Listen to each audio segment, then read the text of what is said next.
तारी भितर खाद्य औषध एवं शिक्षा रे विनियोग होता सामग्री जो प्रकार मूल्य कमी ये मूल्य कमिवा भितर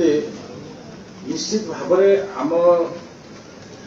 निम्न मध्यवित्त लोकंर विकास अधिक अधिक हो पार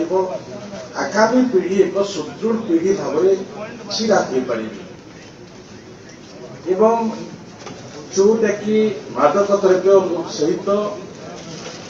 बड़ बड़ मशीन गाड़ी 12% ରୁ 40% पर्यंत जीएसटी लागू तो तारी उपरे जो जीएसटी लागू निश्चित भाव में जो माने लग्जरियस अच्छी जो माने आज उच्च